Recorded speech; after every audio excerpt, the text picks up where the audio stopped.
Pedro Ferriz Híjar. Con Pedro Ferriz de Con.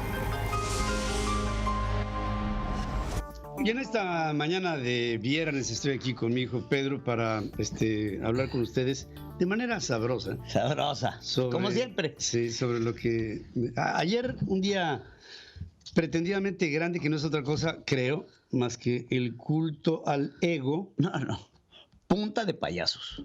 Eso es como te lo puedo poner, punta de payasos.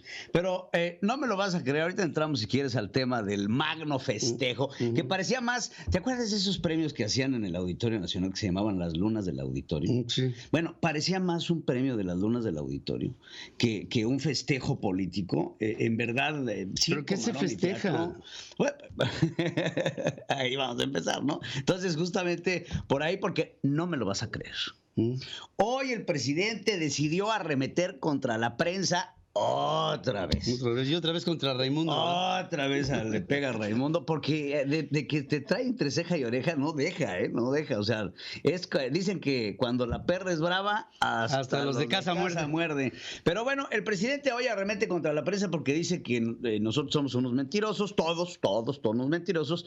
Y muy contrario a lo que dice el presidente, que buscamos tener el monopolio de la verdad. Porque ahorita te lo voy a mostrar, que dice que el presidente, que los medios de comunicación tradicionales buscamos tener el monopolio de la verdad. Lo que hace este ejercicio el presidente del quién es quién y salir todos los días a la conferencia mañanera, en realidad es buscar él tener el monopolio de la verdad.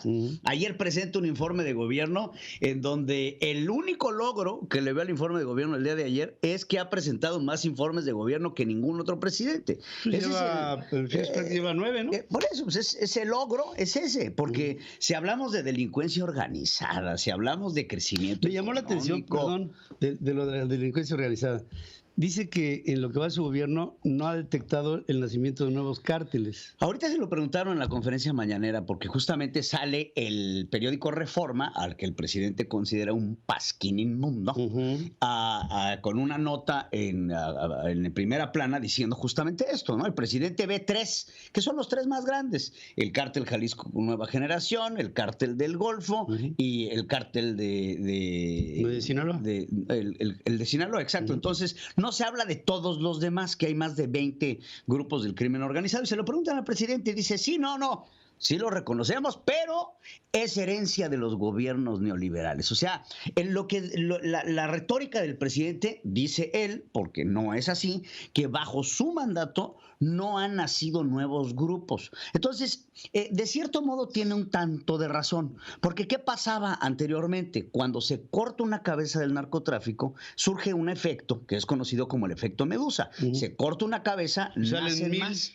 Entonces, efectivamente, no ha habido un efecto multiplicador, pero tampoco podemos asistir que estos que ya estaban, herencia de los gobiernos neoliberales, como dice el presidente, no hayan adquirido durante su gobierno una mayor fortaleza. Sí. Lo que tenemos hoy por hoy son 20 grupos que se están luchando. Lo que antes se luchaba como estados, ahora se lucha como plaza, ahora sí que como en la Primera Guerra Mundial. Es una guerra de trincheras. Estamos hablando de municipio por municipio, en donde vemos al crimen organizado expandiéndose. Desconoce que haya masacres.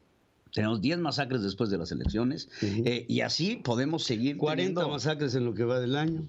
Sí, fíjate, en el número de asesinatos tenemos en lo que va de su administración, casi está llegando a la cifra que tanto se le criticó al presidente Felipe Calderón cuando empezó la guerra en contra del narcotráfico. Estamos hablando de ya llegando a los 100,000. Sí, no, es verdaderamente lamentable ver cómo el presidente, perdóneme usted, pero miente por todos lados, miente con todos sus dientes, y nosotros estamos aquí, estos medios de comunicación, para decir, ¿y qué pasó? Te voy a poner un ejemplo viejo. ¿Te acuerdas la rifa del avión presidencial? ¿No? Se rifó el avión, salieron a regalar unos boletos a algunos hospitales, escuelas. De los hospitales, y me enfoco en este dato porque es el dato que tengo específicamente, de los hospitales, 13 hospitales ganaron, ¿no? 13 hospitales. De estos 13 hospitales, solamente uno ha recibido el premio. Tenemos 240 millones de pesos de la rifa del avión presidencial. Que están en el éter. ¿Quién sabe dónde están? ¿Quién sabe dónde están? Y a nadie se le ocurre preguntar, porque el presidente, ¿cómo creen que le van a preguntar eso al presidente? Ahora, otra, los medicamentos contra el cáncer, ¿no? Un tema que hemos venido hablando durante la semana. Publica el INSABI el día de ayer que los medicamentos llegaron desde el 28. Lo que pasa es que ante el revuelo de las redes sociales, ante las demandas de los padres, ante las marchas, manifestaciones y plantones, ante las conferencias mañaneras, yo creo que decidieron mejor no decir nada. Entonces, ayer salen con una carta diciendo, no, sí, ya los tenemos.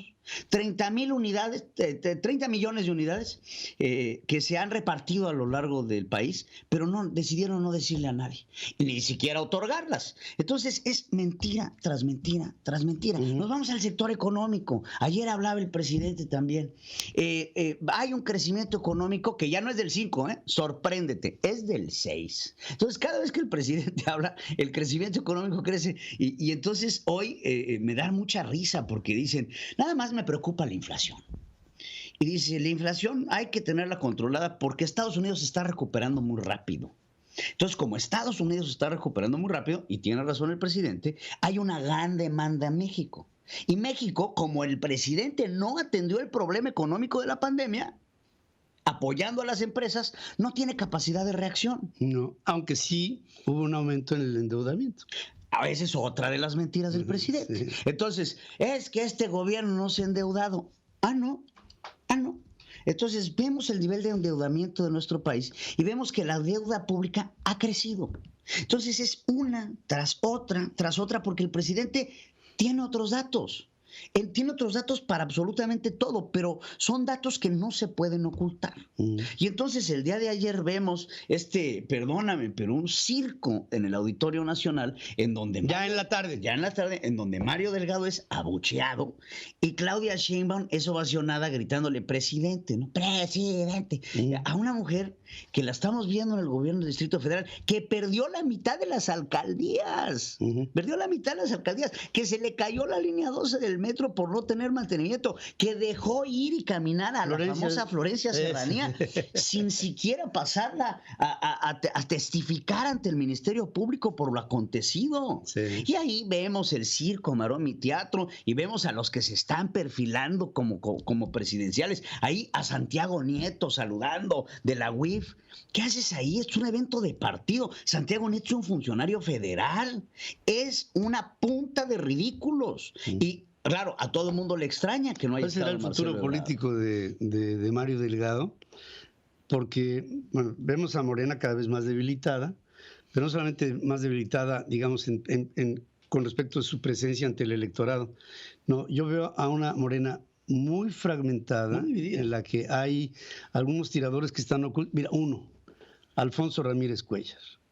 Alfonso Ramírez Cuéllar, que sale de la escena política, vamos a ponerlo de una manera formal, cuando deja el interinato de la presidencia de Morena. Peleado con J. Cole y con medio mundo. Ahora, ¿sabes cuándo va a volver a surgir este hombre?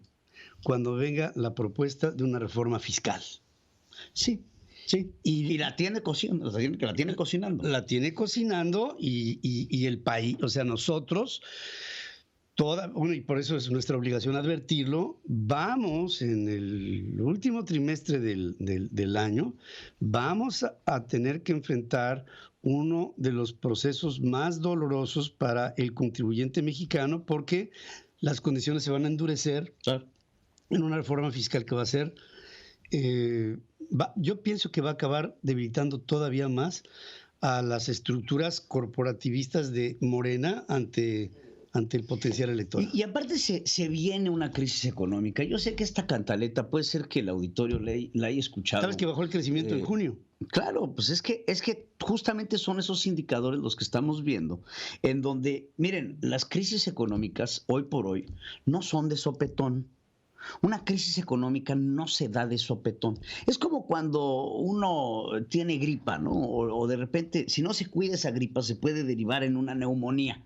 México ahorita está pasando por esa etapa de gripa, pero no se está cuidando la enfermedad económica mexicana. Y esto va a derivar nuevamente. Ya los algoritmos económicos hoy por hoy son mucho más impredecibles que en el pasado, porque tienes muchos factores. muchos factores que incluyen factores de la modernidad como la utilización del Bitcoin y muchas cosas que los sistemas económicos se convierten complicados e impredecibles. Pero lo que estamos viendo hoy por hoy en la tendencia económica nacional, con un presidente indolente, poco estructurado en las acciones de gobierno, pues lo único que nos va a derivar es en una crisis económica financiera mexicana, que al ratito, cuando la tengamos encima, quiero ver qué pretextos te van a poner y sobre todo, dejen de presumir las remesas como un logro nacional, por favor. No podemos hablar de que es que el crecimiento de las remesas, eso no es un logro del presidente de México, es producto de la consternación,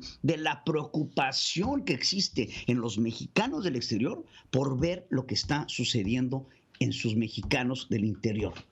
Esto es, y justamente el ver que mis familiares están pasando penurias, entonces yo les mando más dinero. Y esto lo está viendo el presidente como un logro de su gobierno y se me hace francamente lamentable. Perdónenme, nuevamente, punta de ridículos, y esto va a tener una afectación importante en el México de mediano plazo. Sí, sin duda alguna. Vamos a miren, en la vida puede ser importante lo que crees o lo que sabes, pero lo que es fundamental es lo que haces.